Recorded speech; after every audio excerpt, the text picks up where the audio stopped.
இருந்து 20 பேர் அதான் கொடுத்துருக்காங்க. ஓகே 2019 இருந்து எவ்வளவு இருக்குது?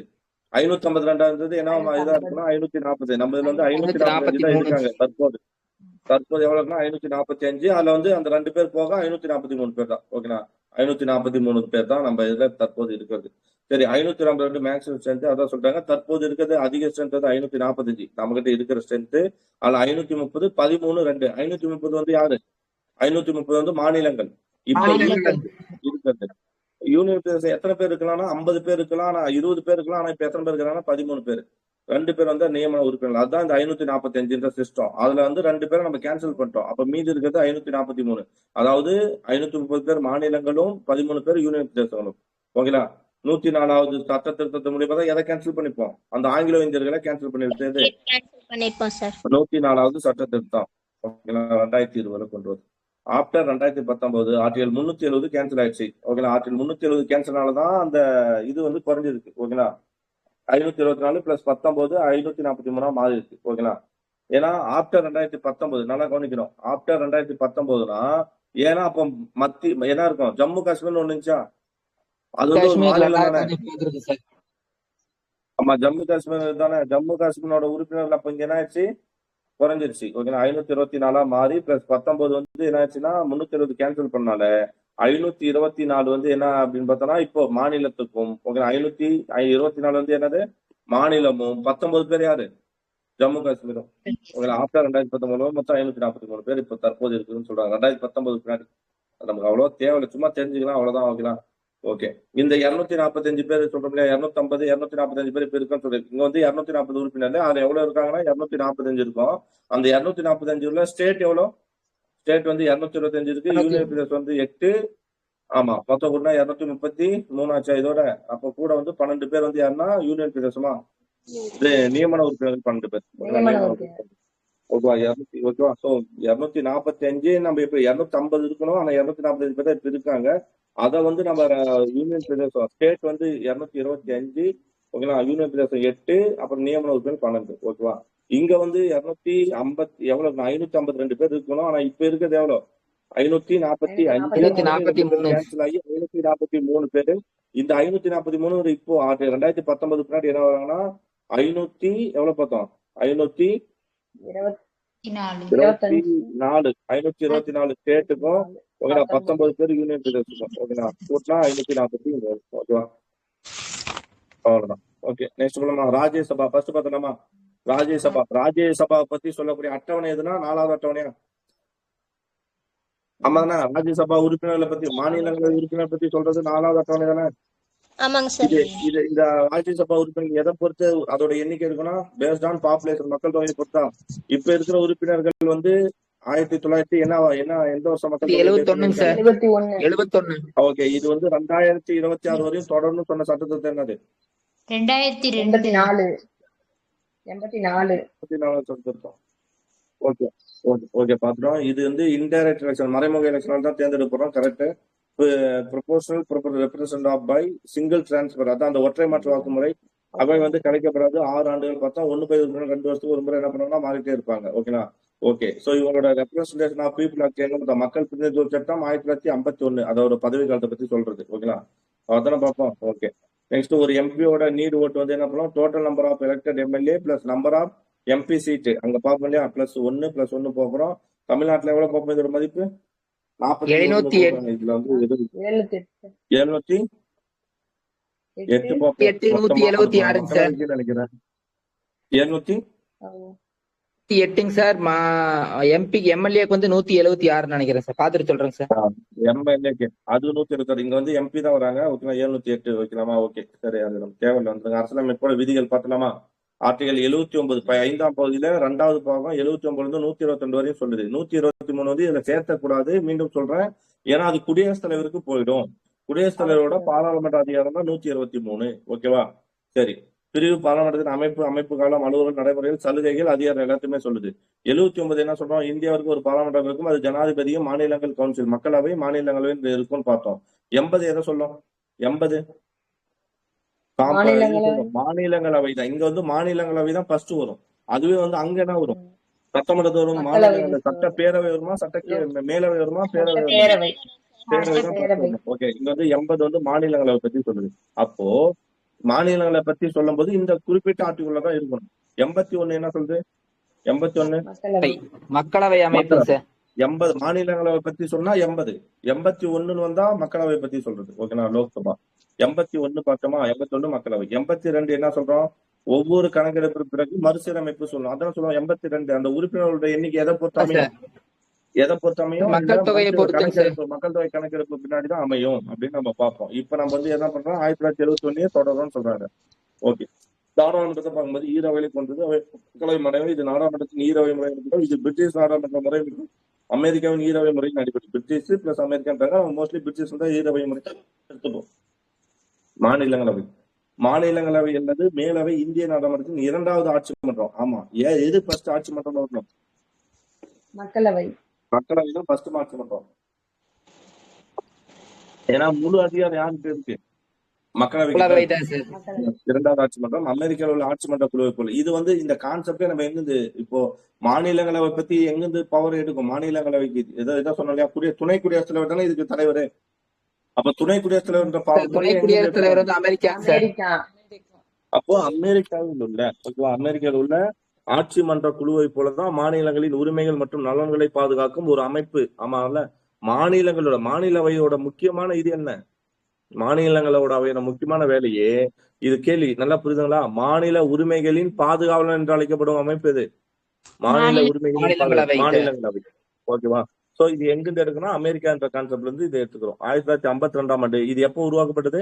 1952 ஏப்ரல் 3. ஏன்னா அப்பதான் பொது தேர்தல் நடந்து இதுக்கு வருது. ஓகேங்களா? 1952 ஏப்ரல் 3. ஓகேங்களா? நோட் பண்ணி சொல்லணும். ஏப்ரல் 3 புக்ல இருக்கு.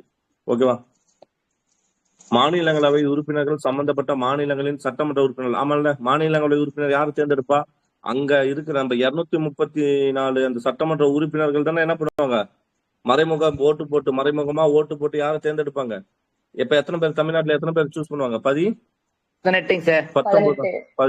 ஓகே, 18 உறுப்பினர்கள் வந்து நம்ம சூஸ் பண்றோம். ஓகேவா? மறைமுகம். ஓகேவா?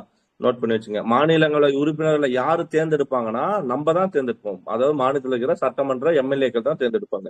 மாநிலங்களிலிருந்து தேர்ந்தெடுக்கப்படும் உறுப்பினர்கள் தவிர அது மட்டும் இல்லாம 12 பேர் எங்க தேர்ந்தெடுப்பாங்க? இலக்கியம், அறிவியல், கலை மற்றும் சமூகம் சேவை போன்ற துறைகளிலிருந்து புகழ்பெற்ற 12 உறுப்பினர்களை இந்திய குடியரசுத் தலைவர் நியமிக்கிறார். மொத்தமா 82ல 3 பத்தமா?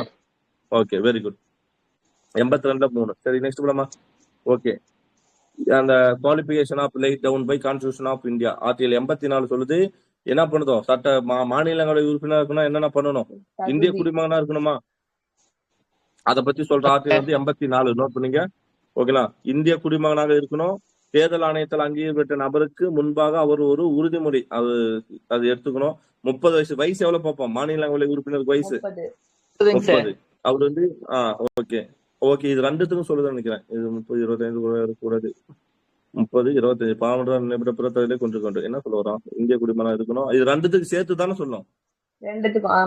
மாநிலவை மக்களவை சேர்த்து தான் சொல்லும். கரெக்ட். ஓகே, சோ இது வந்து மாநிலங்களவை மக்களவை உறுப்பினர்கள் வந்து என்னன்னா இந்திய குடிமகனா 2 பேர் இந்திய குடிமகனா 35 வயசு வந்துருங்க சார். மக்களவைக்கு 35,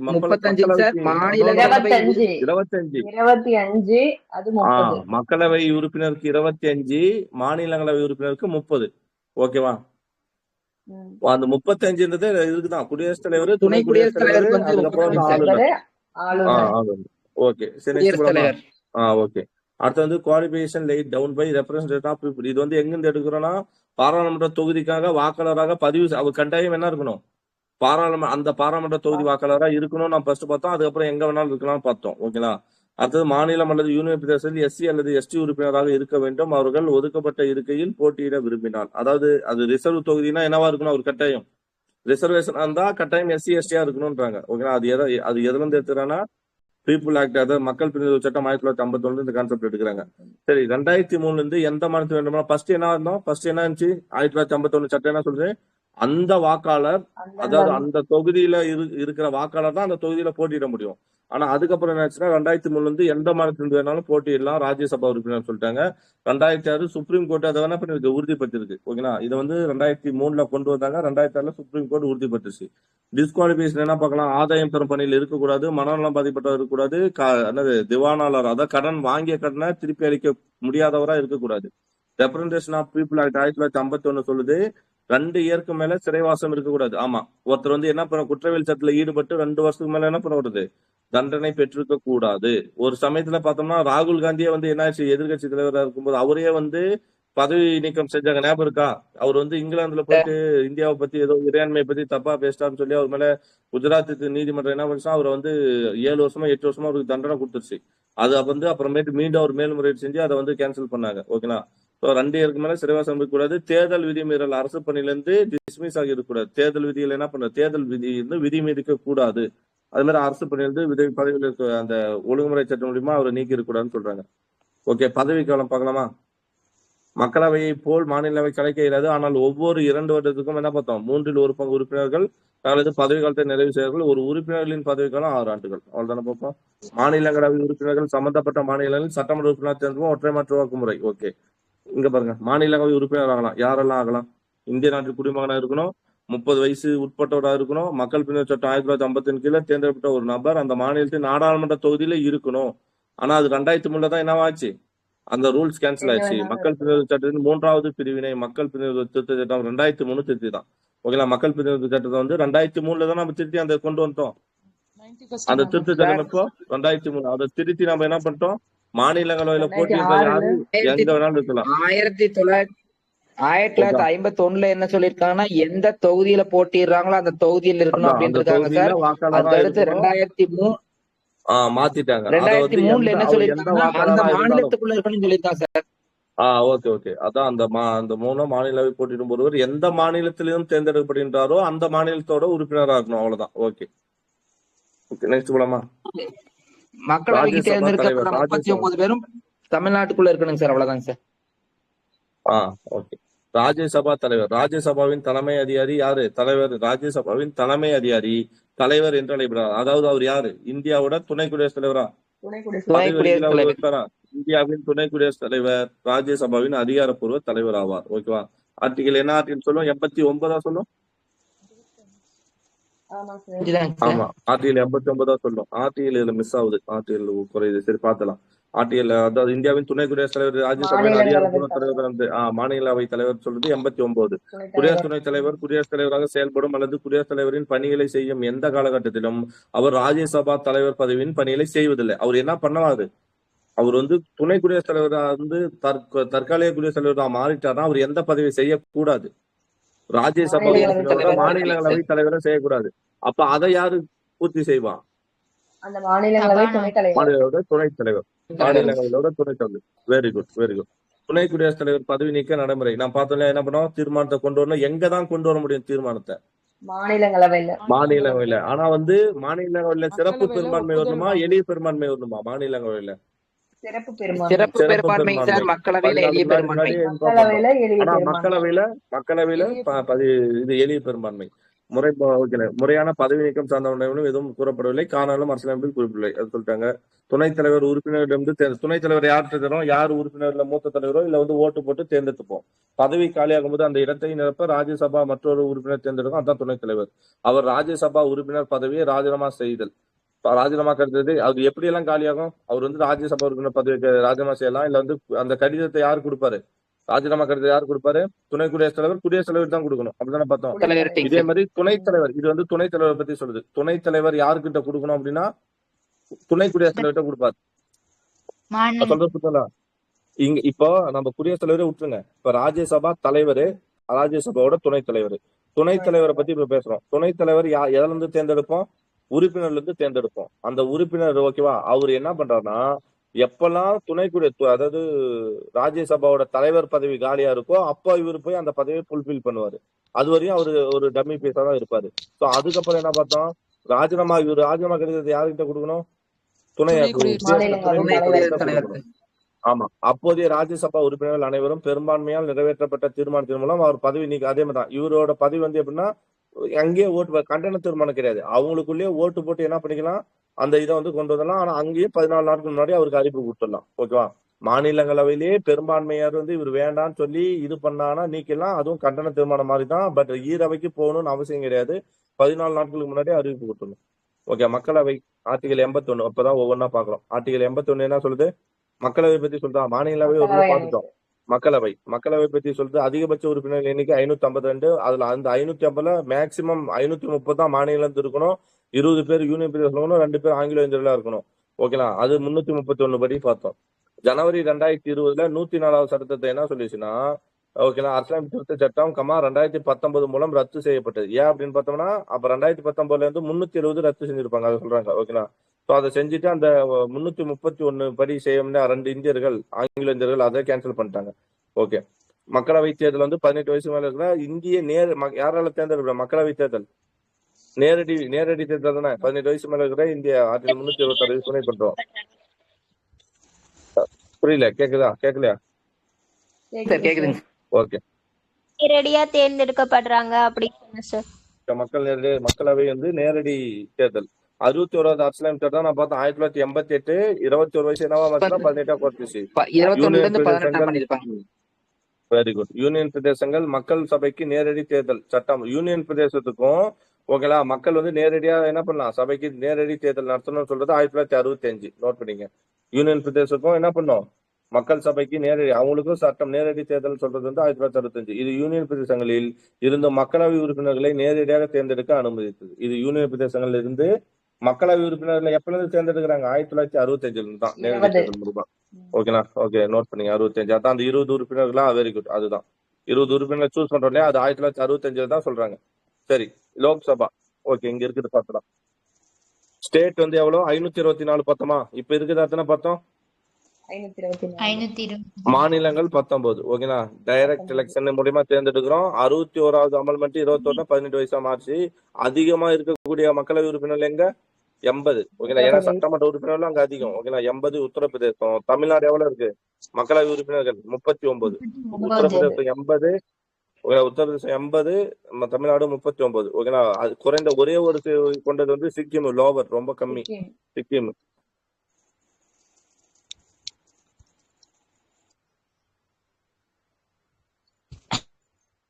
அதே மாதிரி 60 உறுப்பினர்கள் குறைந்தபட்சம் இருக்கணும். அதுல 40 தான் வச்சிருப்பாங்க சார். அது ஒரு விதி விலக்குங்க சார்.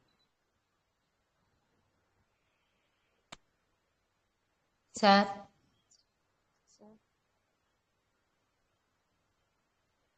சார் இருக்கீங்களா சார்? சார் காணும். எங்களை இருக்க சொல்லி போட்டு நீங்க போயிட்டீங்களே சார். அவர் பட்டு தானா பேசி நீங்க இன்ஃபார்ம் பண்ணிடுறீங்களா பாருங்கண்ணா. மெசேஜ் அனுப்பிச்சிட்டேனுங்க. அவரா வருவார். நீங்க கால் பண்ணுங்க. ஒரு கட்டானது கூட தெரியாத ரீட் பண்ணிட்டு இருப்பாரு பாரு. என்ன பண்றது நமக்கெல்லாம் எடுத்தா. கேக்குதா? இப்ப கேக்குதா? கேக்குதுங்க சார். வந்துட்டீங்களா சார்? எப்போ கேட்டாச்சுன்னு தெரியல. ஓகேவா? அதிகபட்சம் வந்து உத்தரப்பிரதேசம் 80, தமிழ்நாடு 39. கரெக்டா?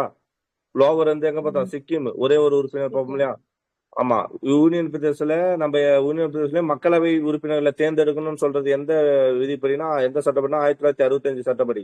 யூனியன் பிரதேசம் மொத்தம் 19 பேரை தேர்ந்தெடுத்திருக்கோம். அதுல டெல்லி 7, ஜம்மு காஷ்மீர் 5, பாண்டிச்சேரி 7 நினைக்கிறேன். ஓகேங்களா? பாண்டிச்சேரி 7, டெல்லி 7 14 ஆச்சு, ஜம்மு காஷ்மீர் 5 19. ஓகேங்களா? ஆர்டிகல் 331 என்ன சொல்லுது? ஆங்கிலோ இந்தியர்களை பத்தி சொல்லுதா? குடியரசுத் தலைவர் வந்து தேர்ந்தெடுக்கலான்ட்டு. ஆங்கிலோ இந்திய உறுப்பினர்கள். ஆமா, 2 பேரு. 333 என்ன சொல்லும்? 333 அதுவும் ஆங்கிலோ இந்தியன். மாநிலங்களவை சார், சட்டமன்றத்துக்கு சார் ஆங்கிலோ இந்தியர். மாநில சட்டமன்றத்துல சட்டப்பேரவையில ஒரு உறுப்பினர். எத்தனை பேர்? ஒண்ணு உறுப்பினருக்கு சார். ஆளுநர் வந்து ஒரு உறுப்பினர் 333. அப்புறம் 334 என்ன அப்படின்னா ST and SC people reservation. ஓகேங்களா? அது வந்து ஆங்கிலோ இந்தியன் அந்த இடத்துல இல்லைன்னா அந்த ரிசர்வேஷனை யாரு கொடுக்கலாம்? எஸ்டி எஸ்சிக்கு புல் பண்ணலாம் அப்படின்னு சொல்றதா அது 10 வருஷத்துக்கு மட்டும் அப்படின்னு சொல்லி 10 வருஷமா அதை நீட்டிட்டு போவாங்க. இடஒதுக்கீடு ஓகேங்களா. எஸ்சி எஸ்டிக்கு இந்த இடஒதுக்கீடு வந்து சொல்றது 334 ஓகேங்களா. இது வந்து மக்களவையில ஓகே 104வது அமெண்ட்மெண்ட் தான் சொல்லுது 2020 படி எஸ்டி எஸ்சி 2020 வந்து என்ன வரைக்கும் நீட்டிச்சிருக்கோம் அந்த இடஒதுக்கீடு இதை அந்த சிஸ்டத்தை. ஆங்கிலோ இந்தியன் இல்லைன்னா அது யாரு கொடுறாங்க இவங்களுக்கு கொடுறான்றது 10 வருஷத்துக்கு ஓகேங்களா. எஸ்டி எஸ்சி 2020 அதே இதுதான். அதுதான் 331 அதுவும் கேன்சல் பண்ணிடுவாங்க. சரி ஆர்டிகல் 366 என்ன சொல்லுது? டெபினிஷனா ஏஐ டெபினிஷன் தந்தை வழி என்ன சொல்றது கிடையாது. 366 என்ன 366 என்ன பார்ப்போம்? 65 மாநிலம் பத்தி சொல்லுது. தந்தை வழின்னு ஏதோ போட்டுறாங்க. 66 வந்து சொற்பொருள் விளக்கங்க சார். தொகுப்பு நிதி. சரி வரையறைகள் இருக்கு சார். என்ன நடைமுறை? பொருள் வரையறை அப்படின்னு இருக்குங்க சார். பொருள் வரையறைதான். சரி விட்டுருங்க அதை விட்டுருங்க. ஆர்டிகல் 330 எஸ்சி எஸ்டி ரிசர்வேஷன் லோக்சபால ஆமா லோக்சபா என்னது மக்களவையில எஸ்சி எஸ்டிக்கு இடஒதுக்கீடை பத்தி சொல்லக்கூடிய ஆர்டிகல் 330 331 என்ன பார்த்தோம்னா அவங்களுக்கான இடஒதுக்கீடு அது அந்த 2 பேரை ஆங்கிலோ இந்தியனுக்கு ஆங்கிலோ இந்தியனுக்கு ஆங்கிலோ இந்தியனுக்கு ஓகே ஓகே இப்ப புரிஞ்சு. 366 ஆங்கிலோ இந்தியன். ஆங்கிலோ இந்தியன்னா என்னன்னு சொல்றதுதான் 331. அவங்களுக்கு 366 ஆங்கிலோ இந்தியன்னா யாரு அவங்களோட அதான் தந்தை வழி ஓகேங்களா. அவங்க தந்தை வந்து இந்தியாவில இருந்து பூர்வீகமா இருந்து இப்படி வந்திருப்பாங்க ஓகேவா அப்படின்னு சொல்றதுதான் அது 366. ஆங்கிலோ இந்தியன்னா யாருன்னு சொல்றதுதான் ஆர்டிகல் 366. ஆர்டிகல் 330 எஸ்சி எஸ்டி ரிசர்வேஷனை பத்தி சொல்லுது. 331 குடியரசுத் தலைவர் என்ன பண்றாரு 2 பேரை நியமிக்கிறான்றது 331. 332 என்ன பார்த்தோம்? எஸ்சி எஸ்டி ரிசர்வேஷன் எதுல வரணும் இப்படி 330 332 1 330 லோக்சபால 332 சட்டப்பேரவையில ஓகேங்களா. அதே வந்து 331 குடியரசுத் தலைவரால 2 உறுப்பினர் லோக்சபால. அதே 333 ஆளுநரால மாநிலங்களவைக்கு 1 உறுப்பினர் ஓகேவா. ஆங்கிலோ இந்தியன் 330 என்ன பார்த்தோம்? ரிசர்வேஷன் அண்ட் ஆண்டுக்கு வந்து இடஒதுக்கீடு முடிவு கொண்டு வர்றதுங்க சார். ஆமா எஸ்சி எஸ்டிக்கு வந்து இடஒதுக்கீடு 10 வருஷம் சொல்றது அது ஓகேங்களா. அது 104வது இதுல வந்து அதை பார்த்துருக்காங்க ஓகே அவ்வளவுதான். இந்திய அரசியலமைப்பு தொகுதிகள் மற்றும் தேர்தல் தொகுதி வரையறை பார்க்கலாம். இந்திய அரசியலமைப்பின் 82வது பிரிவு நம்ம அதானே பார்த்தோம். 82வது பிரிவு தானே தொகுதி வரையறை சொல்லுது. தொகுதி வரையறை ஆமா மக்கள் தொகை அடிப்படையில வந்து எண்ணிக்கை இருக்கணும்னு சொல்றது. அதான் மக்கள் தொகுதி வரையறை வந்து 82 பிரிவின் ஒவ்வொரு மக்கள் தொகை கணக்கெடுப்புக்கும் பிறகு பாராளுமன்ற ஒரு தொகுதி வரையறை சட்டத்தை இயற்றுகிறது. நம்ம வந்து 170 சட்டப்பிரிவு 170 கீழ் ஒவ்வொரு மக்கள் தொகை கணக்கெடுப்பு பிறகும் இது எங்கன்னா 170 எங்க வரும்னா மாநிலங்களுக்கு மாநில சட்டமன்றம் புரிதலா. இது மாநில சட்டமன்றத்துக்கு இது எங்க விதி 82 எங்க விதி 82 எங்க வருதுன்னா மக்களவைக்கு. இது மாநில பேரவைக்கு நம்ம மாநில சட்டமன்றம் சொல்றோம் இல்லையா அதுக்கு ஓகேவா. மாநில சட்டமன்ற பேரவைக்கு இது வந்து மக்களவைக்கு. இது 1170. அதன்படி அடிப்படையில் 1952 எப்பெல்லாம் மக்கள் பிரதிநிதித்துவ சட்டம் திருத்தப்பட்டிருக்கும் அந்த எல்லைகள் ஓகேங்களா.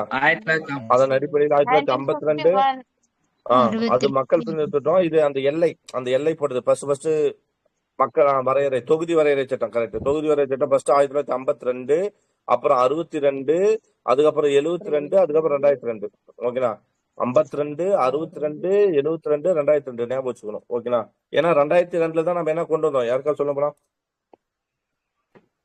இது என்னன்னு புரியுதா? இது வந்து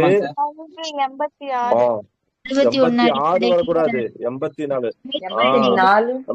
அதாவது இது என்ன சொல்றேன்னா ஆர்டிகல் 82 ஆர்டிகல் 170 என்ன சொல்லுதுன்னா தொகுதி வரையறை பத்தி சொல்லுது. இந்த தொகுதி மக்கள் தொகையை கணக்குல வச்சுக்கிட்டு தான் எம்எல்ஏ எம்பியோட எண்ணிக்கை இருக்கணும்னு சொல்றதுதான் 82 170 ஆர்டிகல். இதுக்காக போடப்பட்ட சட்டம் தான் ஃபர்ஸ்ட் போட்ட சட்டம் 1952 தொகுதி வரையறை சட்டம். இந்த தொகுதி வரைய வச்சு நம்ம எத்தனை வருஷத்துக்கு அடுத்த மக்கள் தொகை வர வரையும் 51 தானே மக்கள் தொகை இருக்கும். 51 தானே மக்கள் தொகை கணக்கெடுப்பு வரும். அப்ப 1951 வந்திருக்கும். அதை வச்சு 52 இந்த சட்டம் போட்டாங்க. அடுத்த வருஷம் 61 இருந்து 62 நடைமுறைக்கு வந்து பார்த்தாங்க. அப்புறம் 72. ஆனா 72ல ஒரு விஷயத்த சொன்னாங்க. 1972 ஒரு சட்டம் போடுவாங்க. அந்த சட்டம் என்ன சொல்லுன்னா 1900 கடைசியா இதுக்கு முன்னாடி எடுக்கப்பட்ட மக்கள் தொகை எப்போ 1971 தானே எடுத்திருப்பாங்க.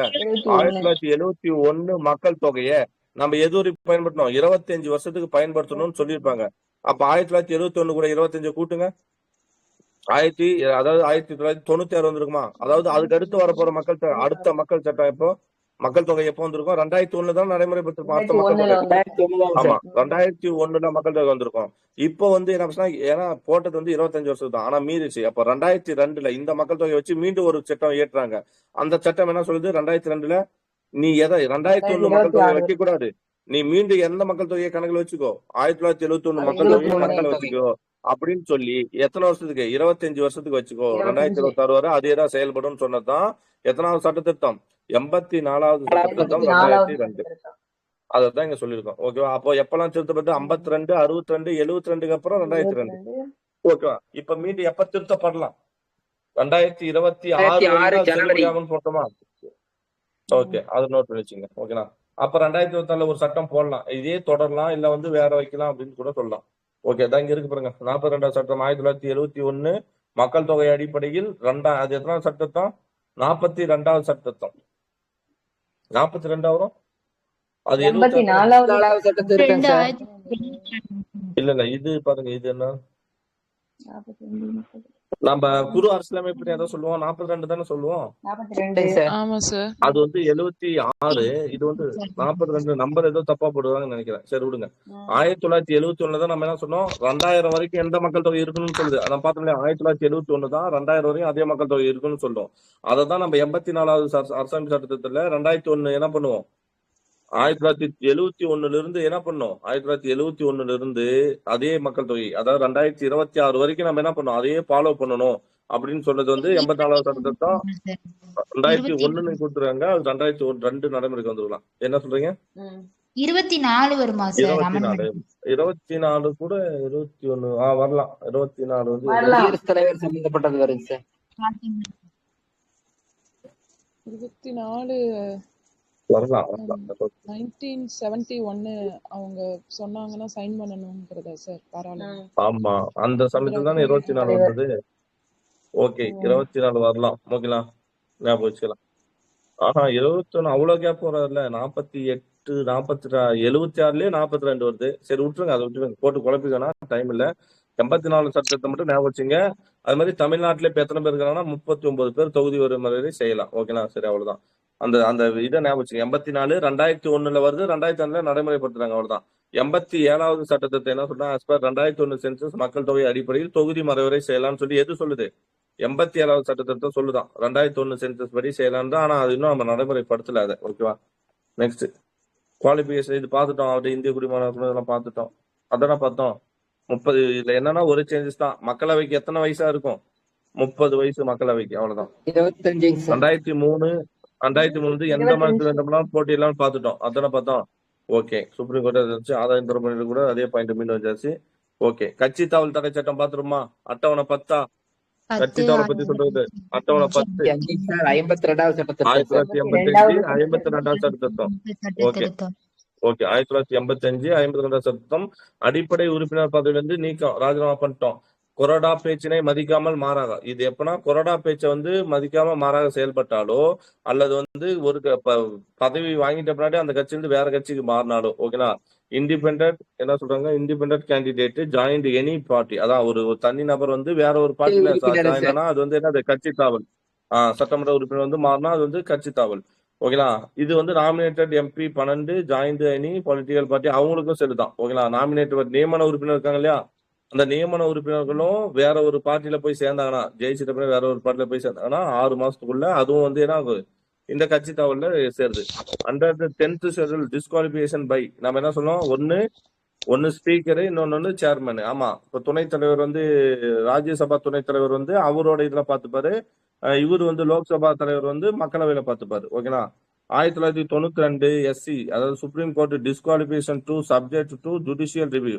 அதாவது இந்த 1992 என்ன சொல்லுதுன்னா, மக்களவை சபாநாயகரால பதவி நீக்கம் செய்யப்படுறவரை வந்து அது யாரு கேள்விக்கு உள்ளாக்குறாங்க, உச்ச நீதிமன்றம் கேள்விக்கு உள்ள ஆக்கும், அதை ரிவ்யூ பண்ணும். அப்படி ஏன்னா உன் இஷ்டத்துக்கு நீ என்ன பண்ணிடலாம், பழி வாங்கலாம்ல, அத சொல்ல வராங்க. ஓகேவா? எம்பி பதவி காலி இடம், இது பார்த்தோம். டபுள் மெம்பர்ஷிப் எலெக்ட், எப்பெல்லாம் எம்பி பதவி காலி இடம் ஆகும், ஒரு எம்பி எப்ப பதவி நீக்கம் செய்யலாம், பதவி ராஜினாமா, தகுதி இழப்பு, எலெக்டட் ஒவ்வொன்னா பார்த்தலாம். Okay, elected LS and RS. நீ வந்து லோக்சபா உறுப்பினராகவும் இருக்க, ராஜ்யசபா உறுப்பினராக இருக்கணும். 2 அவையிலும் ஒரு ஆள் உறுப்பினரா இருக்க முடியுமா? முடியாது. அப்ப அதுல 10 நாட்கள் உள்ள ஏதாவது ஒன்ன டிசைட் பண்ணி ஏதாவது ஒரு பதவியை காலி பண்ணணும். ஓகேங்களா? ஓகே, நெக்ஸ்ட் எல்எஸ் 2022 தேர்வு, ஆர்எஸ் 2023 தேர்வு, எனில் எல்எஸ் எம்பி பதவி காலி. அதாவது என்ன சொல்றாங்க, நீ லோக்சபால 2022 தேர்தல நின்று ஜெயிச்சிட்ட, அதுக்கப்புறம் ராஜ்யசபா தேர்தல் 2021 ஜெயிச்சுட்ட. இப்ப எதை காலி பண்ணணும்? எது ரெண்டாவதா வெற்றி பெற்ற? எது ரெண்டாவதா வெற்றி பெற்ற? ராஜ்யசபாங்க சார். ஆர்எஸ் தானே வெற்றி பெற்ற. அப்போ ஆர்எஸ் தானே வெற்றி பெற்ற. அப்ப நீ ரெண்டாவதுல தான் இருக்கணும், ஃபர்ஸ்ட் காலி பண்ணிடணும் அப்படின்னு சொல்றதுதான் இந்த இது. ஓகேங்களா? அடுத்து வந்து எலெக்டட் எல்எஸ் அண்ட் LS2, அதாவது முடிவு கூறவில்லை எனில் 2 MP நீ என்ன பண்றனா ரெண்டு தொகுதியில நின்று ஜெயிச்சிட. ஓகே, அந்த 2 தொகுதியில இருந்துச்சுன்னா முடிவு கூற நீ ஏதாவது ஒண்ணுத்துலதான் இருக்கணும். நீ முடிவு கூறனா ரெண்டுமே காலி ஆயிடுமா. ஓகேவா? அதே மாதிரி MP MLA, எம்பியாவும் நின்று ஜெயிச்சுட்ட, MLAவும் நின்று ஜெயிச்சிட்ட.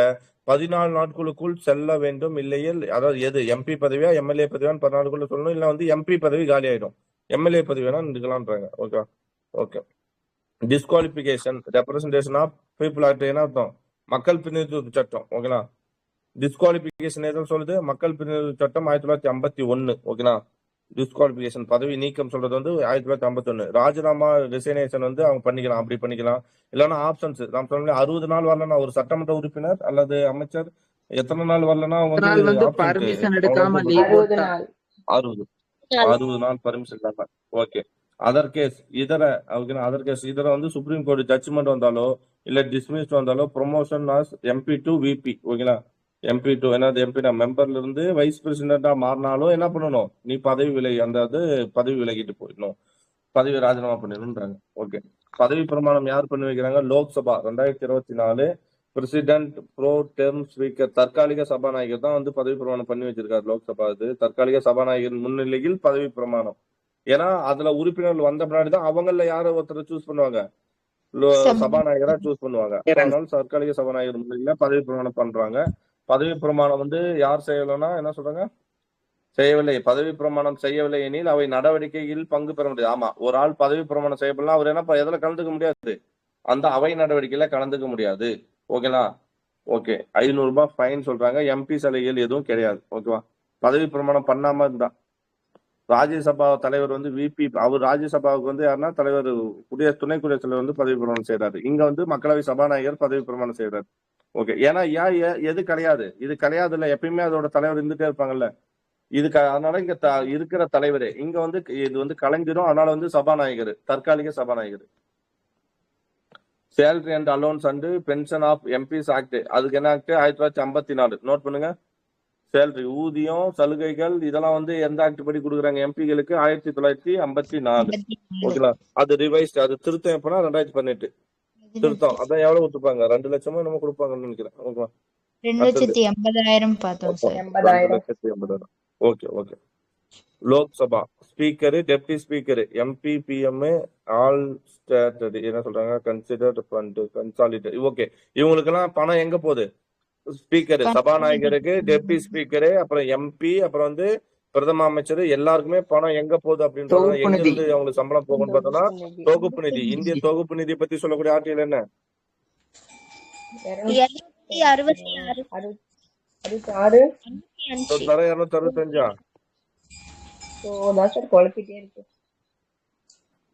தொகுப்பு நிதியை பத்தி சொல்றது 265 தானே வரும். இல்ல சார், அது வந்து 266. இல்ல, அது சட்டமன்ற அனுமதி இல்லாம விதிகள் வந்து விதிக்க கூடாதுன்னு சொல்லுவாங்க சார். 266. சார் 65. ஓகே. அப்ப 266. ஓகேங்களா? தொகுப்பு நிதி, ஒரு பொது கணக்கு நிதி, ரெண்டுமே 266 வரும். அப்புறம் ஓகே. 266 பொது கணக்கு நிதி, அதுல இருந்து தான் என்ன கொடுக்கணும்? தொகுப்பு நிதியில, இந்திய தொகுப்பு நிதியில தான் அவங்களுக்கு சம்பளம் போகணுது. ஓகேங்களா? அதே மாதிரி வந்து ராஜ்யசபாவுக்கு வந்து சேர்மன் வந்து வைஸ் பிரசிடென்ட், சேர்மனுக்கு வைஸ் பிரசிடென்ட் சேலரி வந்து அதே தான் இவங்களுக்கும். ராஜ்யசபா உறுப்பினர்களா இருக்கும், அதாவது அந்த அலுவலர்களுக்கு எல்லாருக்குமே யாரு மூலியம் தான் போனோம்? இந்திய தொகுப்பு நிதியில தான் பணம் போகும் அப்படின்றாங்க. ஓகேவா? நெக்ஸ்ட், மக்களவை சபாநாயகர். மக்களவை அதன் உறுப்பினர்கள் மத்தியிலிருந்து ஒரு சபாநாயகரை தேர்ந்தெடுக்குதா? ஆமா தானே? இல்ல வெளியிலிருந்து ஒரு ஆளை தேர்ந்தெடுக்குமா? மக்களவையில் உறுப்பினர்கள் ஒரு அவரை தேர்ந்தெடுப்போம். ஓகேவா? சரி. அவரும் ஒரு அமைச்சர் தான் அப்படின்னு சொல்றாங்க. அதன் முதல் அமர்வுக்கு பிறகு. ஏன்னா அதுக்கு முன்னாடி வந்து யாரு போனா தற்காலிக சபாநாயகர் தான் இருப்பாரு. ஓகே. சபாநாயகர் மக்களவையின் முழு பதவி காலத்திலும் பணியாற்றுவாரா? ஆமா. சபாநாயகர் என்ன பண்ண முடியாது? தூக்க முடியாது. சபாநாயகர் வந்து இதா இருப்பாரு. பதவி விலகல் மற்றும் நீக்கம். இவர் மக்களவை உறுப்பினராக இல்லாவிட்டால் அவர் தனது ராஜினாமாவை எழுத்துப்பூர்வமாக துணை சபாநாயகரிடம் சமர்ப்பித்தல். அதாவது அவர் எப்பெல்லாம் பதவி விலகல் செய்யணும், பதவி நீக்கம் செய்வாங்கன்னா, அவர் வந்து மக்களவை உறுப்பினராக இல்லாம அவரை வந்து என்ன பண்ண முடியாது? சபாநாயகரை அறிவிக்க முடியாது. ஓகேங்களா? அதே மாதிரி தனது அவரு வந்து எழுத்துப்பூர்வமா பதவி விலகல்னா யார்கிட்ட கடிதம் கொடுக்கணும்? துணை சபாநாயகர்கிட்ட கொடுக்கணும். துணை சபாநாயகர் பெரும்பான்மை உறுப்பினர்கள் தீர்மானத்தின் மூலம் அவரை நீக்கலாம். வேற என்ன பண்ணலாம்? ஒரு தீர்மானத்தை கொண்டு வந்து என்ன பண்ணலாம்? மக்களவை சபாநாயகரை நீக்கலாம். ஓகேங்களா? சோ அப்ப தீர்மானம் வச்சுன்னா 14 நாள் என்ன இருக்கணும்? கண்டன தீர்மானம் தான். அதே மக்களவை சபாநாயகருக்கு என்னதான் கண்டன தீர்மானம். அது வந்து 14 நாள் அறிவிப்பு. மக்களவை கலைக்கப்பட்டால் புதிதாக தேர்ந்தெடுக்கப்பட்ட மக்களவை கூடும் வரை யாரு? அதே சபாநாயகர் பதவியில் இருப்பாரு. நான் சொல்றது புரியுதுங்களா? மக்களவை கலைக்கப்பட்டாலும் யாரும் கலைய மாட்டாங்க. மக்களவை சபாநாயகர் பதவியிலே தான் இருப்பாரு. புதிய சபை வர வரையும் அவர் வந்து அதுக்கு இருப்பாரு. ஓகேவா? நெக்ஸ்ட் 1919 ஸ்பீக்கர் என்னன்னா பிரசிடென்ட், டெப்டி ஸ்பீக்கர் வந்து டெப்டி பிரசிடென்ட். என்ன சொல்றாங்க? 1919 ஸ்பீக்கர் வந்து பிரசிடென்டால குடியரசுத் தலைவரால் நியமிக்கப்படுவாரா? டெப்டி ஸ்பீக்கர் வந்து டெப்டி பிரசிடென்ட். ஓகே. சபாநாயகங்கிற பதவி வந்து எப்போ உருவாக்கப்பட்டிருக்குன்னா 1919. Okay okay okay. டெப்டி ஸ்பீக்கர்ன்றதப்போ டெப்டி ஸ்பீக்கர் 1935 ஸ்பீக்கர் என்ன பேர் மாற்றம். ஓகே. 1919 ஸ்பீக்கர் வந்து பிரசிடென்ட்ன்ற பேர்ல இருந்திருக்கு. டெப்டி ஸ்பீக்கர் வந்து டெப்டி பிரசிடென்ட். ஓகே. ஃபர்ஸ்ட் என்ன சொல்றாங்க? சபாநாயகர் வந்து என்னன்னு சொல்லியிருக்காங்கன்னா 1919 வந்து பிரசிடென்ட்னே சொல்லியிருக்காங்க. ஓகேங்களா? அதே மாதிரி டெப்டி ஸ்பீக்கர் என்னன்னு சொல்லியிருக்காங்க? டெப்டி பிரசிடென்ட்னு சொல்லியிருக்காங்க. அது எப்போ வந்து 35 தான் ஸ்பீக்கர்னு பேர் வந்தது. எப்போ வந்தது? 1935. ஓகேங்களா? சொல்லுங்க போனா இந்திய நாடாளுமன்றத்தின் மக்களவையின் சுதந்திர இந்தியாவின் முதல் சபாநாயகர் யாரு? அது மக்களவை மௌலாங்கர் சார். சபாநாயகர் J V Mavalankar. Very good. Okay. First day of parliament appointment. குடியரசுத் தலைவர் வராரு, பதவி பிரமாணம் ப்ரொமோஷன். ஆமா, குடியரசுத் தலைவர் வந்து ஃபர்ஸ்ட் டேல என்ன பண்றாருன்னா யார சொல்றாரு? பதவி பிரமாணம். மக்களவை சபாநாயகருக்கு பதவி பிரமாணம் யார் செஞ்சு வைக்கிறார்? குடியரசுத் தலைவர் தான் பண்ணி வைக்கிறார். ஓகே. ஆமா, தற்காலிக சபாநாயகர். மத்தவங்களுக்கு வந்து தற்காலிக சபாநாயகர். ஓகேனா? Okay. First day of parliament குடியரசுத் தலைவர் அப்பாயிண்டட் பண்றாரு. அது என்ன சொல்றாரு? தற்காலிக சபாநாயகர் வந்து மத்தவங்க எல்லாம் பதவி பிரமாணம் செஞ்சு வைக்கிறார். ஓகே. ஆஃப்டர் 10வது லோக்சபானா இது 10வது மக்களவையில இருந்து பதவி பிரமாணம் டு சபாநாயகர், எம்பி டு ஆல் எம்பி. என்ன சொல்ல வரான்னு புரியல. பதவி பிரமாணம் டு சபாநாயகர். ஓகே. ஸ்பீக்கர் வந்து ஆளுங்கட்சியாவும் டெபுட்டி ஸ்பீக்கர் வந்து எதிர்கட்சியில இருப்பாங்க போல. ஓகே. அது இங்க இருக்கும். ஸ்பீக்கர் வந்து ஆளும் கட்சி கேபினெட்டோட இது பார்த்தோம். டெப்டி ஸ்பீக்கர் வந்து எதிர்கட்சி. ஓகேங்களா? டெப்டி ஸ்பீக்கர் வந்து என்னது? Minister of. ஆமா, டெப்டி ஸ்பீக்கர் யாரா தான் இருக்கணும்? 10வது மக்களவை வரைக்கும் அந்த மாதிரி இருந்திருக்காங்க சார். ஆளுங்கட்சியில இருந்தே 2 பேர் எடுத்திருக்காங்க. ஓகே. ஆஃப்டர் ஓகே 10வது மக்களவையும் ஸ்பீக்கர் வந்து ஆளும் கட்சியாவும் டெப்டி ஸ்பீக்கர் வந்து எதிர்கட்சியாவும் இருக்கணும்னு சொல்லிட்டாங்க. ஓகேங்களா? 10வது லோக்சபாக்கு அப்புறம் தான் இந்த மாதிரி எடுத்திருக்காங்க. After 10th. கரெக்ட். ஓகேங்களா? சோ அதுக்கு முன்னாடி வந்து ஒரே கட்சியில கூட இருந்திருக்கலாம் 2 பேரும். பட் 10வது மக்களவைக்கு பிறகு, ஓகேங்களா, லோக்சபாவுக்கு பிறகுதான் ஸ்பீக்கர் என்னவா இருக்கணும்? ஆளுங்கட்சியா இருக்கணும். டெப்டி ஸ்பீக்கர் என்னவா இருக்கணும்? எதிர்கட்சி தலைவரா, எதிர்கட்சியை சார்ந்தவங்களா இருக்கணும். சரிங்களா? நோட் பண்ணி வச்சுங்க. ஓகே. இது வந்து கேபினெட் மினிஸ்டர், இது மினிஸ்டர் ஆஃப் ஸ்டேட் சொல்றாங்க. ஓகே. எதிர்கட்சி. Okay. Next panel of chairperson. 10 பேர் கொண்ட குழு, அதில் யாரேனும் ஸ்பீக்கராக செயல்படலாம். இது வந்து பேனல் ஆஃப் சேர்பர்சன் எதோ சொல்றாங்க. 10 பேர் கொண்ட குழு, அதில் யாரேனும் ஸ்பீக்கராக செயல்படலாம். இதெல்லாம் தேவையில்லை. தற்காலிக சபாநாயகர் பதவிகள் இதெல்லாம் தேவையில்லை. விதி இருந்துச்சுன்னா கூட பார்த்து போயிடலாம். பங்கு, அதிகாரம் மற்றும் பணிகள். இவங்க என்ன பண்ணுவாங்க? மக்களவையின் தலைவர் சபாநாயகரா? மக்களவை சபாநாயகரோட வேலை என்ன? அதானே மக்களவையோட தலைவர். அவர் உறுப்பினர்களின் சலுகைகளில் பாதுகாவலராகவும் சபை மற்றும் குழுக்களின் பாதுகாவலர். ஆமா, மக்களவையில எது நடந்தாலும் அதுக்கு யாரு பொறுப்புனா மக்களவை சபாநாயகர் தான் பொறுப்பு. அதுக்கு ரூல்ஸ் போடுறதும் யாருன்னா இவர் தான். ஒரு மசோதா ஒரு மசோதா பண மசோதாவா இல்லையா என்பதை யார் முடிவு செய்யணும்? சபாநாயகர் தான் சார். ஓகே. அவர் முடிவு செய்யறார். இந்த விஷயத்தில் அவரது முடிவு தான் இறுதியானது. அவரது பண மசோதா நிராகரிச்சு யாரும் எதுவும் கேள்வி கேட்க முடியாது. அமைச்சரவை கலைக்கப்பட்டாலும் சபாநாயகர் பணியில் இருப்பார். கரெக்ட் தான். நம்ம என்ன பண்ணக்கூடாது? அமைச்சரவை சபாநாயகரும் போயிடுவார்னு கிடையாது. அமைச்சரவை பதவி விளைத்தாலும் கலைச்சாலும் அடுத்த அமைச்சரவை வர வரையும் யார் தான் சபாநாயகர்? அவரே தான் சபாநாயகர். ஓகேங்களா? அடுத்தது ஜாயிண்ட் சிட்டிங் அழைப்பு பிரசிடென்ட். பாராளுமன்றத்தின் இரு அவைகளிலும் கூட்டு கொடுத்து யார் தலைமை தாங்கன்னு பார்த்தோம். ஜாயிண்ட் சிட்டிங் 108 ஆர்டிகல் 108 10வது அட்டவணையில் உள்ளவற்றில் ஒரு உறுப்பினர் தகுதி இழப்பு. அதான் சொல்ல முடியாது. 1952 மூலமா கட்சி தகவல் மூலியமா பதவி நீக்கம் செய்யலாம். மக்களவையின் அனைத்து நாடாளுமன்ற குழுக்கள் நாம் சொல்லும் இல்லையா?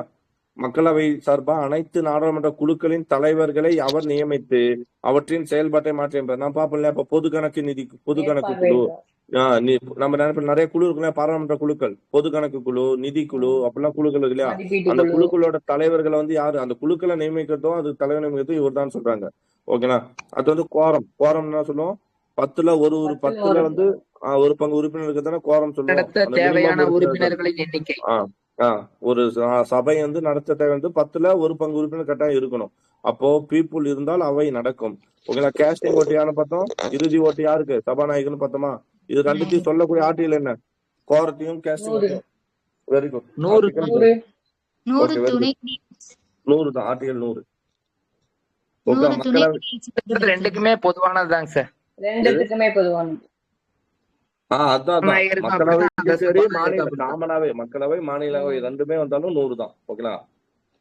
இதுலயும் கோரம் தான், அதுலயும் கோரம் ஒண்ணுதான், இதுக்கும் கேஸ்டிங் ஓட்டு ஒண்ணுதான், அதுக்கும் கேஸ்டிங் ஓட்டு ஒன்று தான். ஒரே இதுதான், 100 தான் சொல்லுது. நெக்ஸ்ட், மக்களவை துணை சபாநாயகர் பார்க்கலாம். அவர் மக்களவையால் அதன் உறுப்பினர் இருந்து தேர்ந்தெடுக்கப்படுவார். சபாநாயகர் தேர்தலுக்கு பிறகு துணை சபாநாயகரை தேர்ந்தெடுக்கணும். சபாநாயகர் இல்லாவிட்டால் அவர் பாராளுமன்றத்தின் இரு வகைகளின் கூட்டத்திற்கு தலைமை தானே. ஆமா, சபாநாயகர் தான் தலைமை தாங்கணும். அவர் இல்லைன்னா யாரு வரணும்? துணை சபாநாயகர் தலைமை தாங்கணும்.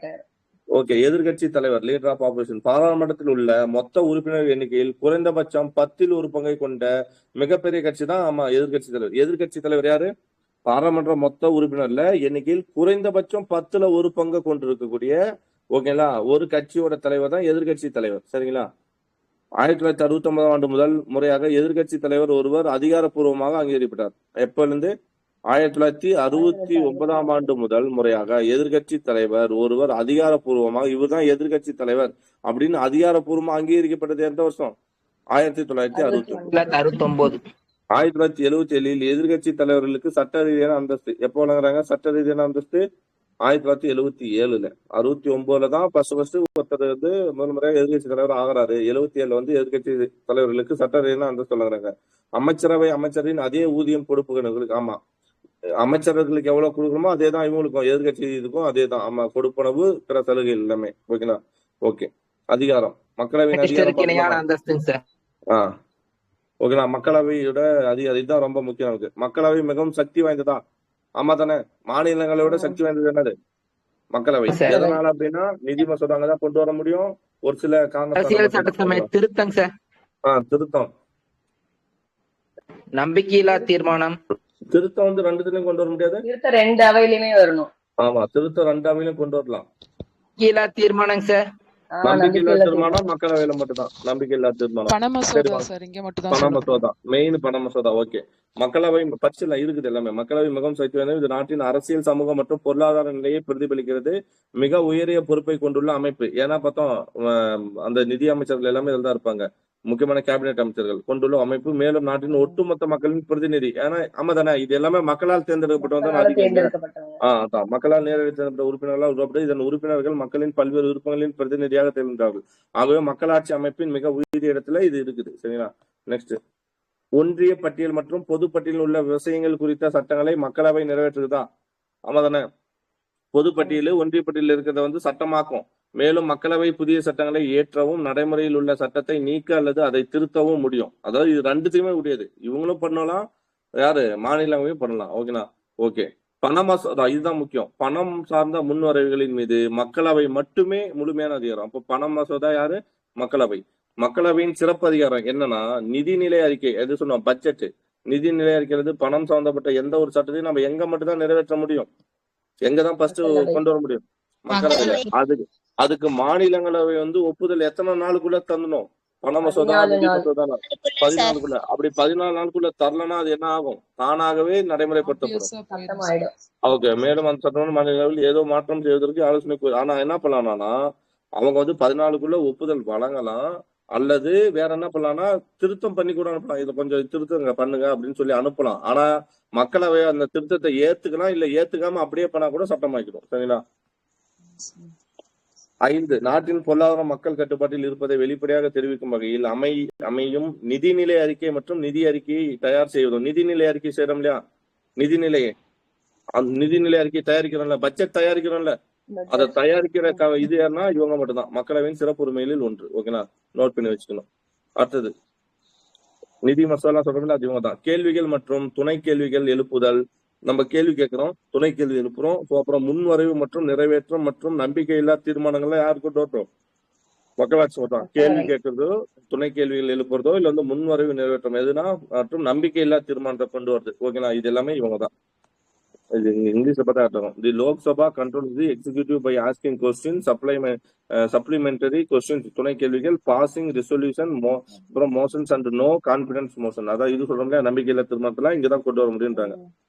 இந்த இங்க இருக்கு புக்ல இருக்கிறதே நல்லா தெளிவா இருக்கும். அரசாங்கம் அந்த ஃபர்ஸ்ட் பேஜ் காணும், 6 பேஜ் காணும் எங்க கிட்ட. சரி பார்த்தலாம். அரசமைப்பு திருத்தி அமைக்கவும் அவசர கால நிலை பிரகடனத்தை வெளியிடவும் மக்களவை. ஆமால, அரசமைப்பை திருத்தி அமைக்கவும் காமனாவே இருக்கு. அரசியலமைப்பு திருத்த சட்டம் அவசர கால நிலை பிரகடனத்தை வந்து வெளியிடவும் மக்களவை அதிகாரம் பெற்றது. இந்திய நாட்டின் குடியரசுத் தலைவர் மற்றும் குடியரசு துணைத் தலைவர் ஆகியோரை அந்த இது பார்க்கலாம். இது காமனா இருக்கிறது, 2 பேருமே இருக்கதான். குடியரசுத் தலைவர் துணை குடியரசுத் தலைவர் வந்து பங்கேற்குமா? மக்களவை பங்கேற்குமா? மக்களவை புதிய குழுக்கள் மற்றும் ஆணைகளை அமைக்கும் அதிகாரத்தை பெறுது. ஆமா, மக்களவை வந்து புதிய குழுக்களையோ ஆணைகளை அமைக்கும் பெறுவது. மேலும் அவற்றின் அறிக்கைகளை விவாதிப்பதற்கு ஏதுவாக நாடாளுமன்றத்தில் முன் சமர்ப்பிக்கவும் அவ்வறிக்கைகளை அமல்படுத்துவதற்கு தொடர்பாக பரிசீலவும் மக்களவைக்கு அதிகாரம் உண்டு. அதாவது குடியரசுத் தலைவரோ இல்ல எந்த ஒரு ஆணையமோ எங்க நாடாளுமன்றத்துல வந்து என்னன்னா அறிக்கையை சமர்ப்பிக்கலாம் மக்களவையில அல்லது மாநிலங்களவைன்னு பாக்குறோம். இதெல்லாம் 2 பேருக்கும் உள்ளது. மக்களவை பெரும்பான்மை ஆதரவை கொண்டிருக்கும். பிரதமர் மற்றும் அமைச்சரவை ஆகியோரை கட்டுப்பாட்டில் வைத்திருக்கும். மக்களவைக்கு யார் பொறுப்பு? அமைச்சரும் பிரதமரும். ஒருவேளை பிரதமர் மக்களவை நம்பிக்கை இருந்தால், அதான் நம்பிக்கை இருந்தால் மொத்த அரசும் வெளியேற நேரிடும் மற்றும் புதிய தேர்தல் சந்திக்க வேண்டும். ஓகேங்களா? மாநிலங்களவை பார்க்கலாமா? மாநிலங்களவை பார்த்துட்டாலே உங்களுக்கு மக்களவை தெரிஞ்சிடும். மக்களவையுடன் ஒப்பிடும்போது அரசமைப்பின்படி மாநிலங்களவையான இருக்கு 3 வகையா பிரிக்கணும் அதிகாரத்தை. ஒண்ணு, மக்களவையும் மாநிலங்களையும் சம அளவில் உள்ள அதிகாரம். ஓகேங்களா? 2 பேருக்கு ஈக்குவல் ரைட்ஸ். 2வது என்ன பண்றோம்? மாநிலங்களவையும் மக்களவையும் சமமற்ற அதிகாரம். 3வது என்னன்னா மாநிலங்களவையின் சிறப்பு அதிகாரம். அப்ப அந்த சிறப்பு அதிகாரம் எங்க இருக்காது? மக்களவையில இருக்காது. ஓகே, பாத்தலாம் என்னன்ட்டு. ஃபர்ஸ்ட் 2 ஈக்குவல் என்ன பாருங்க. கீழ்கண்ட அடிப்படை மாநில 2க்குமே முன்வரைவுகள் மற்றும் எந்த ஒரு மசோதாவையும் எங்க கொண்டு வரலாம்? மசோதாவா இருக்கட்டும் இல்ல திருத்த சட்டமா இருக்கட்டும், இது 2த்தையும் மக்களவையிலும் கொண்டு வரலாம், மாநிலங்களையும் கொண்டு வரலாம். இந்திய அரசின் தொகுப்பு நிதியிலிருந்து வெளியப்படும் செலவினங்கள் தொடர்பான முன்வரைவில், அதாவது தொகுப்பு நிதி செலவின நிதி மசோதா சொல்றோம் இல்லையா, நிதி மசோதால தொகுப்பு நிதியிலிருந்து செய்யப்படும் செலவின மசோதா, அந்த முன்வரைவுகளை எங்க கொண்டு வரலாம்? 2த்திலுமே கொண்டு வரலாம். 3வது, குடியரசுத் தலைவர் துணை குடியரசுத் தலைவர்ல 2 பேருமே கலந்துக்கலாம். கரெக்டா? தேர்தலா இருக்கட்டும் பதவி நீக்கமா இருக்கட்டும் 2 பேருமே கலந்துப்பாங்க. துணை குடியரசுத் தலைவரின் பதவி நீக்க தீர்மானத்தை மாநிலங்களவையிலே துவக்க முடியும். ஆமா தானே? எங்கதான் துவக்க முடியும்னு சொன்னோம். ஆனா ஒரு சிறப்பு பெரும்பான்மையின் மூலம் துணை குடியரசுத் தலைவரை மாநிலங்களவை பதவி நீக்கம் செய்கிறது. அதை சாதாரண பெரும்பான்மை, நம்ம படிச்சுமா அந்த பாயிண்ட், மக்களவை ஏற்றுக்கொள்கிறது. மாநிலங்களவையில சிறப்பு பெரும்பான்மைனோ மக்களவையில என்ன வேணும்? சாதாரண பெரும்பான்மை.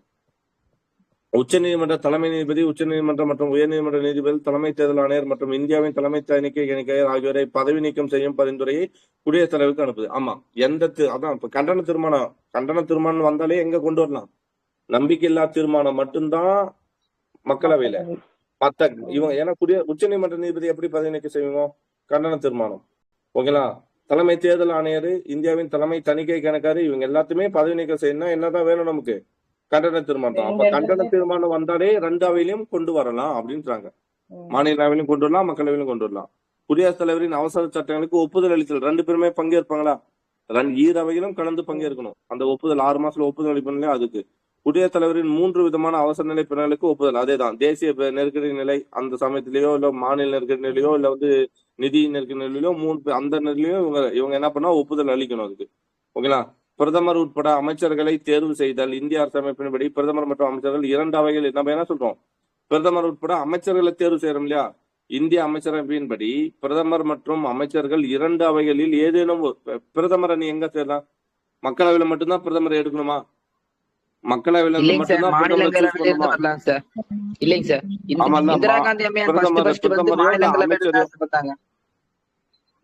புரியல. காந்தி அம்மையார் ஃபர்ஸ்ட் வந்தோடனே மாநிலங்களவையில் இருந்தா சார் வந்தாங்க. ஆமா ஆமா ஆமா, இந்திரா காந்தி வந்து நியமன இது மாநிலங்களவை அமைச்சரா இருந்துதான் நம்ம பிரதமர் ஆகிருப்போம். அதாவது அதான் கான்செப்ட் புரியுதா? பிரதமரையோ இல்ல ஒரு அமைச்சரையோ மக்களவையில இருந்து மட்டும்தான் எடுக்கணும்னு கிடையாது. எங்கிருந்து வேணாலும் எங்கிருந்து எடுக்கலாம். மக்களவையிலிருந்து இருக்கிறவங்களையும் அமைச்சராக்கலாம், மாநிலங்களவை உறுப்பினரையும் அமைச்சராக்கலாம்னு சொல்றாங்க. புரியுதா? நான் சொல்ற பாயிண்ட் புரிஞ்சுதா? புரியுதுங்க சார். ராஜாஜி எப்படி நியமன மக்களவை சட்ட மேலவை உறுப்பினரா இருந்து முதலமைச்சர் ஆக்கியிருப்பாங்கல்ல, அது போலன்னு ஆமா சொல்றாங்க. சார். அப்ப 2 பேருமே அந்த அதிகாரம் இருக்கு. நிதிக்குழு, ஒன்றிய அறிஞர் அரசு அண்ணாவும் பணியாளர் அப்படித்தான் தேர்வாணையம் சார். மற்றும் அண்ணாவும் அறிஞர் அண்ணாவும் அப்படிதான் பண்ணிருப்பாங்க. ஓகேங்களா, வெரி குட். நிதிக்குழு, ஒன்றிய அரசு பணியாளர் தேர்வாணையம் மற்றும் மத்திய தலைமை கணக்கு தணிக்கையாளர் போன்ற அமைப்புகள் அளிக்கும் அறிக்கைகளை படிச்சோம். ஆமா, இப்ப நிதிக்குழு வந்து ஆர்டிகல் 250 படி அறிக்கை கொடுக்குமா? அதே மாதிரி அரசு பணியாளர் அறிக்கை கொடுக்குமா? மத்திய தலைமை கணக்கு தணிக்கையாளர் அறிக்கை கொடுப்பாங்க. இந்த மாதிரி அறிக்கை எல்லாம் குடியரசுத் தலைவர் தான் வந்து எங்க ஒப்படைப்பாரு? பார்லிமெண்ட்ல ஒப்படைப்பாரு. எங்க? 2 அவைக்கு முன்னாடியும் 2 அவையுமே அதை என்ன பண்ணா பரிசீலனிக்கும். கரெக்டா தப்பானு. உச்ச நீதிமன்றம் மற்றும் ஒன்றிய அரசு பணியாளர் தேர்வாணையத்தின் அதிகாரம் வரம்பை அதிகப்படுத்தல். இதை நோட் பண்ணுங்க. உச்ச நீதிமன்றம் மற்றும் ஒன்றிய அரசு பணியாளர் தேர்வு அதிகார வரம்பு 2 பேருமே என்ன பண்ணா ஒப்புதல் அளிக்கணும். ஓகே, இப்ப மக்களவையுடன் சமமற்ற நிலை. ஃபர்ஸ்ட் சமமானது பார்த்தோமா? சமமற்ற நிலையை பார்க்கலாமா? நிதி முன்வரைவானது மக்களவையில் மட்டுமே அறிமுகப்படுத்த முடியும். கரெக்டா? நிதி மசோதா எங்க? மக்களவையில மட்டும்தான். அந்த மாநிலங்களில் நிதி முன்வரைவில் திருத்தம் செய்யவோ அதை நிராகரிக்கவோ இயலாது. நம்ம பண்ண முடியாது. மாநிலங்களவை அது பண்ண முடியாது. முன்வரவை எத்தனை நாள் மட்டும்தான் நிறுத்தி வைக்க முடியும்? 14 நாள். பரிந்துரையிலேயோ குறிப்பிடணும்னா 14 நாட்கள். மாநிலங்களின் பரிந்துரையை மக்களவை ஏற்கலாம், நிராகரிக்கலாம், அல்லது இருப்பினும் முன்வரைவு ஈரவையிலும் நிறைவேற்றதாக கருதப்படும். ஒரு நிதி முன்வரைவு சட்ட உறுப்பு என்ன பார்த்தா? பண மசோதா 118 110 கூறப்பட்டுள்ள விவரங்கள் தொடர்பாக இல்லாதிருப்பினும் அது மக்களவையில் மட்டுமே அறிமுகப்படுத்தப்படும். ஆனால் அதை நிறைவேற்றுவதில் ஈரவைகளுக்குமே சமமானது. அதாவது கொண்டு வரத்துக்கு அதிகாரம் வந்து என்னது? நிதி முன்வரைவு சட்ட உறுப்பில் உள்ள கூறப்பட்டுள்ள விவரங்கள் தொடர்பாக ஒரு 110 சொல்லப்பட்டிருக்குள்ள விவரங்கள் தொடர்பாக இல்லாதது இருப்பினும், அதாவது அது நிதி மசோதாவா இல்ல. நான் சொல்றது புரிஞ்சுதா? அது நிதி மசோதாவா இல்லைன்னா அது மக்களவையில் மட்டுமே, ஆனா நிதி சார்ந்து வருது, ஆனா அதுல வந்து அது கூறப்பட்ட விவரங்கள் இல்லை, அது மக்களவையில் மட்டுமே அறிமுகப்படுத்துறோம். ஆனால் அதை நிறைவேற்றுவதில் ஈரவைகளுக்கு என்ன இருக்கு? சமமான அதிகாரம் உள்ளதுன்னு சொல்றாங்க. 110 அது நிதி மசோதாவா கொண்டு வரப்பட்டு, ஆனா அது வந்து அது கூறப்பட்ட விவரங்கள் இல்லாம இருந்தா, ஓகேவா, அப்பயும் அது மக்களவையில மட்டும்தான் கொண்டு வர முடியும். ஆனா 2 அவையிலும் சமமான உரிமை உண்டுன்றாங்க. நெக்ஸ்ட், ஒரு முன்வரைவு பண மசோதாவா என்று தீர்மானிக்கும் அதிகாரம் மக்களவைக்கு தானே உள்ளது, சபாநாயகருக்கு. ரைட்டு.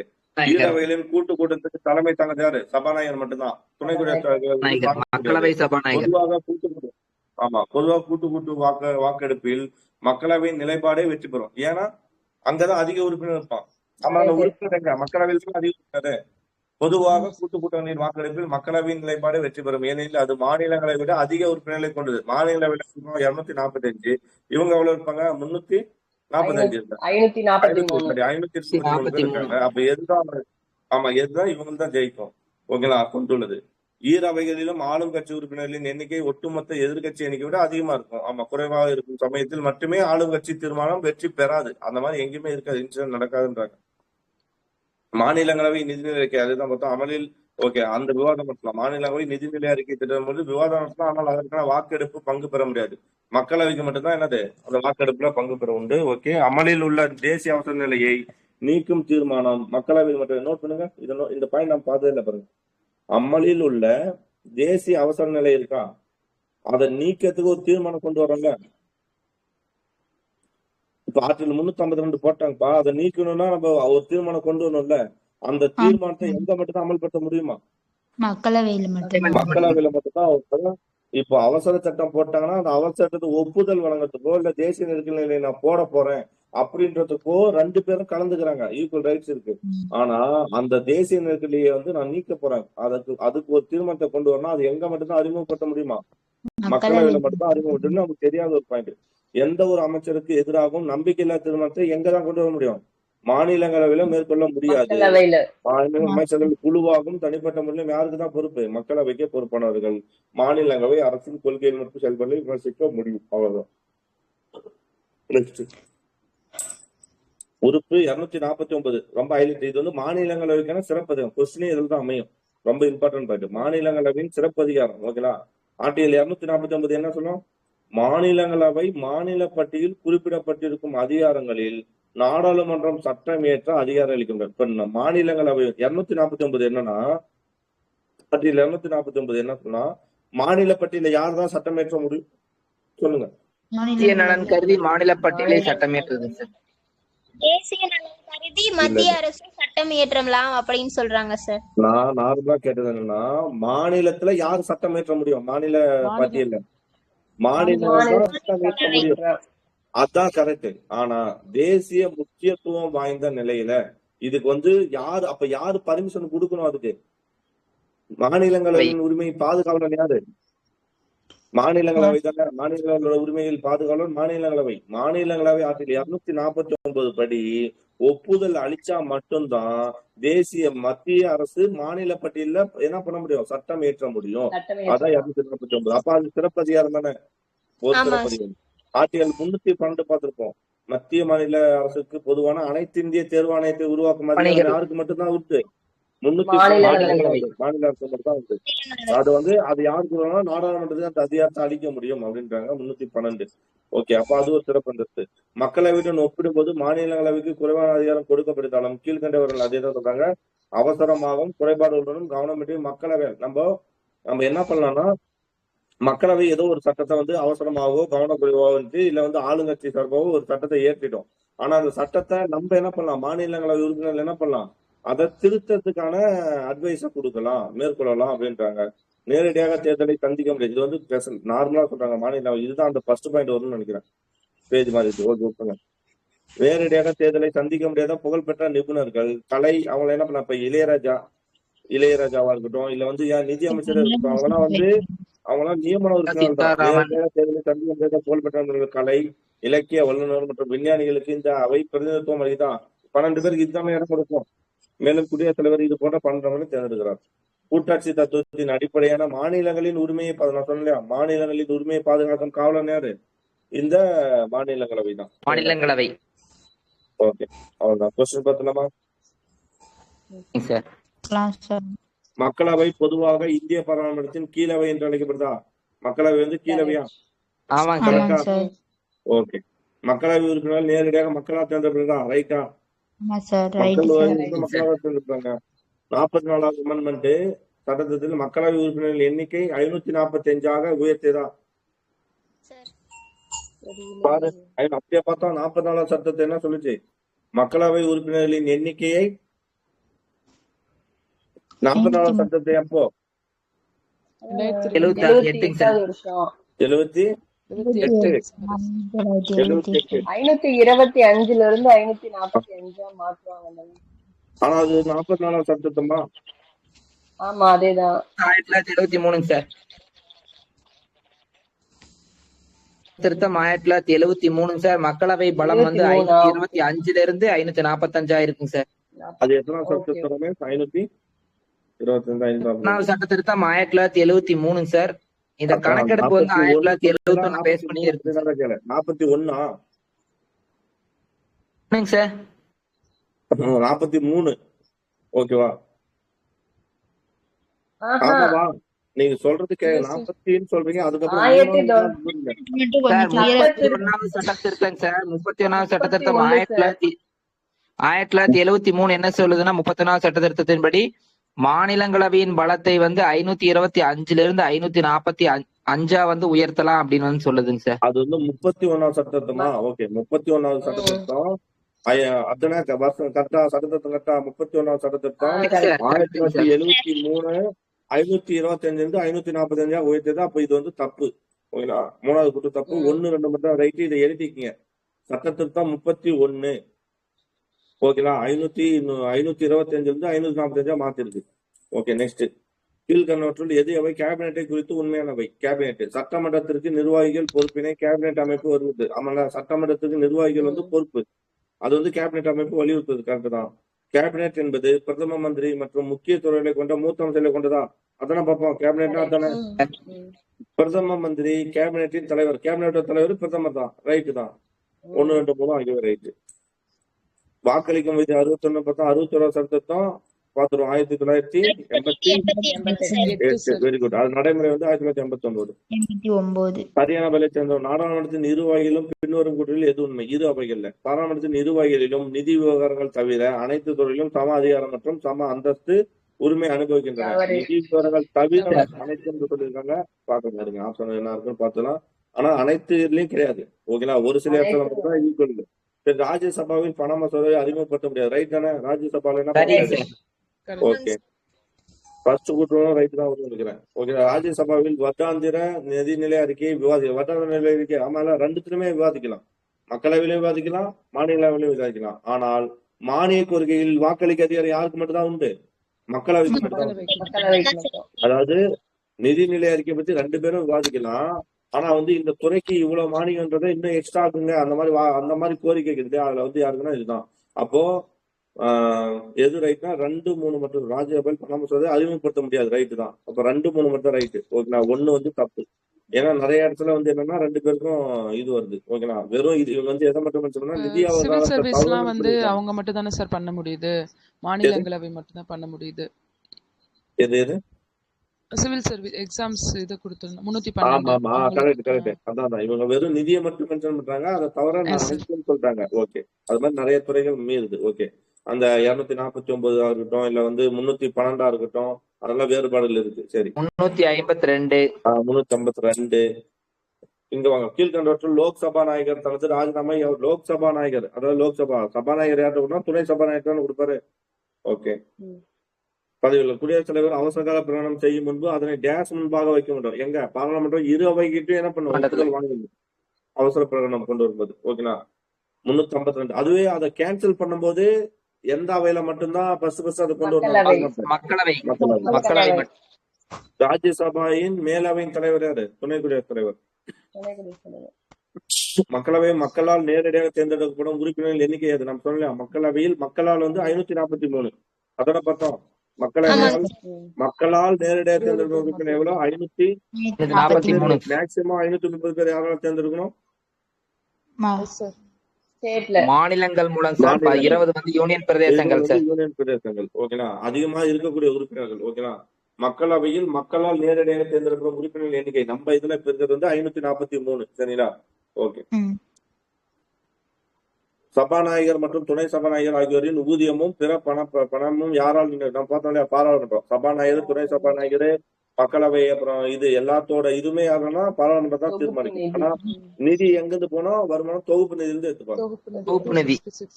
சட்டமேலவை பதவிகள் 6 வருஷம், 2 வருஷத்துக்கு 3, அதாவது 3 வருஷத்துக்கு 3 1 பங்கு உறுப்பினர் வந்து 2 வருஷத்துக்கு முறை பதவி விலகுவாங்க. ஓகே, எத்தனை நாட்களுக்கு முன்னதான் குடியரசு? 14 நாள். கண்டன தீர்மானம் வந்தாலே எத்தனை நாள்? 14. அந்நாட்டில் பண மசோதாவை அறிமுகப்படுத்த யாருடைய முன் அனுமதி வேண்டும்? குடியரசுத் தலைவர். குடியரசுத் தலைவர். ஆர்டிகல் 109 அதான் சொல்லும். ஆளுநரை நியமிப்பவர் குடியரசுத் தலைவர். ஆர்டிகல் 155. 155. பிரதம அமைச்சரா 75. கரெக்டா? முதலமைச்சருக்கு ஆளுநர் வந்து முதலமைச்சர் நியமிப்பாரு 164 நியமன